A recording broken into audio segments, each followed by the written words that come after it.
ยังอยู่หันเป็นบ่อันนี้ อยู่ให้อันเด็กเพิ่นอยู่ให้ เป็นอยู่ไห้เพิ่นสู้ๆเอ้ย เปียก ก็ ฝ ย้อน น บ่เห็นอยู่บ้าน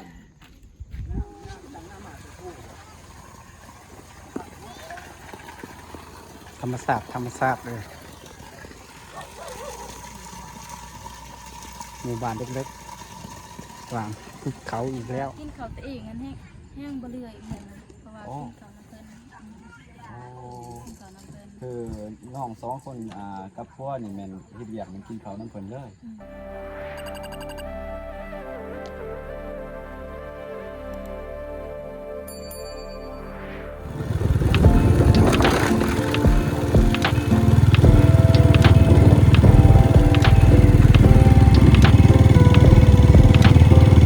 สบายดีเด้อพี่น้องสบายดี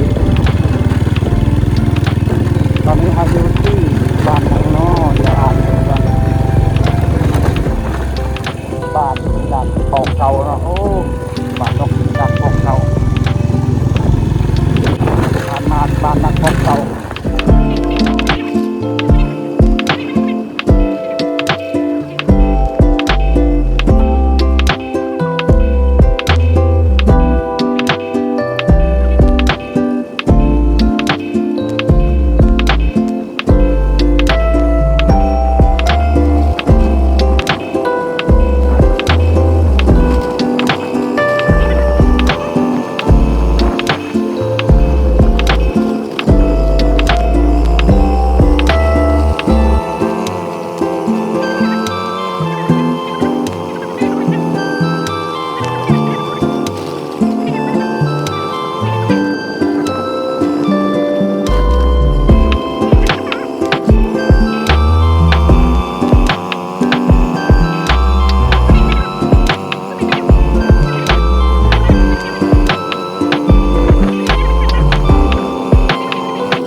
โอ้บรรยากาศ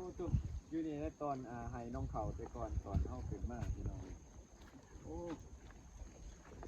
สิไปบ่ได้นี่บ่ลืมบ่โอ้ชื่ออ้ายบ่ชื่อบ่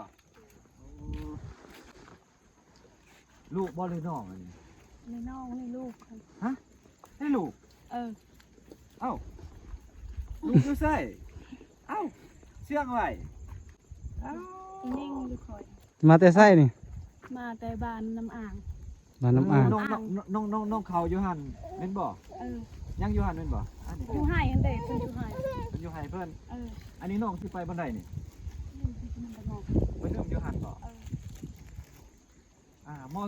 สิได้หูดเขาให้แล้วบ่ บอก อันนี้แต่ลูกแต่ตอนพวกอ้ายขึ้นมาหันบ่ เออ จักปีอะ ปีป่าอยู่ ปีป้ายโอ้ตาแข็งแท้พ่อนี่ไปใส่พ่ออยู่ปะเนิ่มบ่ เออ เอ้ยพี่น้องเอ้ยย่างมาบางอย่างคิดว่าย่างมาแต่โตบ่เห็นลูกหน่อย เออ ตาแข็งแท้อ่าเดือนใดสิหูดเขาให้ เดือน11 เดือน11บ่ได้ลงไปพุ่นบ่มื้อนี้ บอก โดยย่างเมื่อเอ้าเนาะ เออ โดยขอบใจเด้อ เออ สู้เอ้ยโอ้ เปียก ก็ ฝ ย้อน น บ่เห็นอยู่บ้านโอ้ยพี่น้องเอ้ยเอาลูกไว้ทั้งหลัง โป๊กไว้บ่เห็นโอ้ตายอีต้นเพิ่นอย่า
ำนี่คักน้ำ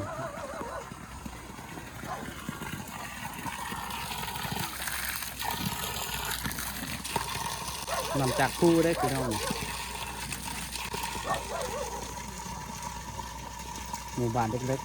ๆกลางภูเขาอีกแล้ว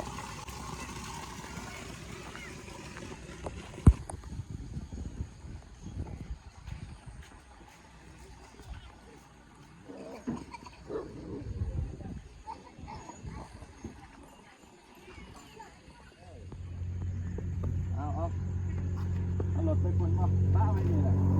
บ้านอยู่ทาง โอ้ทางมาบ้านเจ้าจะแค่นี้เนาะคนบ่ตกเอาพวกคนอาจารย์อ้าอยู่นี่ อาจารย์อาจ ไป จะ เจ๊ฮะเอ้ย สบายดีบ่ได้เห็นด้นเลยเป็นจังไดเดี๋ยวนี้เมื่อยบ่ให้เดียด ธรรมดา เมื่อยบ่ ธรรมดาบ่เหนื่อย บ่เมื่อยบ่นี่แหละมาตามคำขอของ FC หลายๆคนเนี่ยจะเห็นน้องเพิ่นเดี๋ยวเขาสิเข้าไปอันนั้นสิมันเรียนหยังกินหยังจังซี่เอาเฮ็ด FC ถามหาดิ มักส้มโอ เห็นน้องเขาโอ้อันนี้น้ำจังน้ำหมาจะพูด ธรรมศาสตร์เลย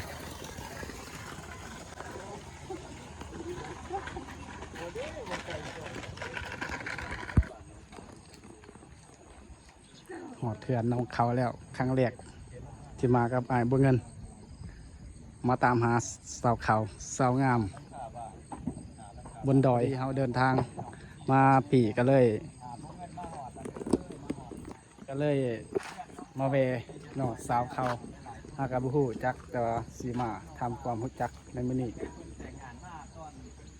ตอนนี้ก็อยู่กระนึ่มบ่แม่นอยู่บ้านเนาะเราอยู่กระนึ่มพี่น้องเป็นจังไดก็มาลุ้นมาสมนำกันพี่น้องวิถีชีวิตสาวดอยอยู่บนดอยเนาะบางอยากหากันมาแต่ให้เสียหยาให้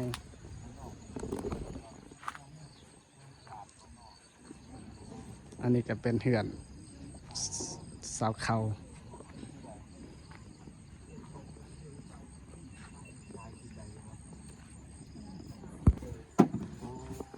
เราเคยเรียนแต่เราบ่ ย่างรถทัวร์ก็เลยลงเมื่อคืนน่าเสียดายแห้งตอนนั้นก็น้องบ่สบายแน่ฝนกระตกคอยนะบ่ย่านนอนป่าผู้เดียวบ่กล้า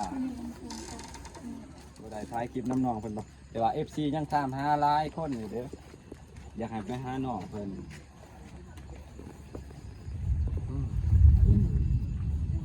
ตกอีกเล็กน้อย ทำมันเหนื่อยหลายเหนื่อยบาด คันฝนตกแห้งนี่พอดี เพราะว่ายานเขาจะสิให้เฮานะเฮามาเนี่ยบ่เป็นหยังบ่ ง่ายยัง อันแรกได้มากเลยเอาพี่น้อยตอนนี้ก็มาหอดเพื่อนน้องสาวเขาเพิ่นเลยเป็นจังไงโดนบ่บ่ได้พอกันเนี่ยเป็นจังไงคิดฮอดกันอยู่บ่ ที่ทอนแหละ คิดฮอดเนาะพัวก็ออกมานั่งอยู่นี่นำแน่ เพิ่นก็ เกินกล้องเอาอันนี้เฮ็ดเวียกนี่น้องไปเฮ็ดเวียกสวนกล้วยตอนนั้นเป็นแนวใด เรียงประมาณเดือนปลายแล้วก็เมื่อเพราะว่าแม่เสียหยาเนี่ยเพราะว่าหยากระหกลายไปอยู่สวนกล้วยก็กินข้าวน้ำเพิ่นมันเดือนดามา เนี่ยอันนี้มันกัดบ่ เดือนปลายคันว่ากินข้าวตัวเองอันแห้งบ่เลื่อยเหมือนเพราะว่ากินข้าวน้ำเพิ่นกินข้าวน้ำเพิ่น คือน้องสองคนกับพ่อนี่แม่นเฮ็ดเวียกมันกินข้าวน้ำเพิ่นเลย เพราะว่ากินข้าวน้ำบริษัทเลยให้เป็นเดือนคันคือแบบเป็นวันกินข้าวเองว่ามื้ออื่นดิสิไปสวนกล้วย มื้ออื่นนี่เอ้าลงไปบ่ด้นบ่มื้ออื่นนี่สิลงไปด้นบ่ ต้นเดือน10ปีเนี่ย ลมคิดจังเนาะ บุญเอาเข้ามาให้นี่ โอ้ แต่ว่าครับเดี๋ยวนี้แหละได้มาตั้งแต่เฮาเฮ็ดคลิปตอนนั้นก็คือเฮ็ดคลิป MV เพลงเนาะคลิปสุดท้ายก็เลยบ่ได้พอกันพี่น้องหาเก่ามื้อนี้ โอ้พวมก็บอกว่าไอ้เงินมาก เขางามบ่พี่ ร้อยนึงไม่หักกันเลยเดี๋ยวมันจะดูกำลังโอน ส่วนใดก็ยัง12โมงโอ้เอากินข้าวก่อน มาไปกินข้าวอยู่กันเลย โอ้กินข้าวอยู่ให้อีกโอ้บรรยากาศอยู่นี้ดีหลายเอาพี่น้องจังน้อยน้องเพิ่นสิพาเฮาไปให้เพิ่นไปเบิ่งบรรยากาศอยู่ให้อีกเทื่อนึงเนาะไปจังไดกะพักผ่อนก่อนพอกันอยู่ให้ไปนำกันได้น้องสายพาไปเด้อครับเนาะ นำมาแต่ผู้คักหลาย มาที่ผมบ่มี บ่มีบ่ เรียกว่าอยู่อันนั้นน่ะเห็นแต่แถวผู้เดียว นี่ไปเดี๋ยวเราสิติดตามวิถีชีวิตชาวเขา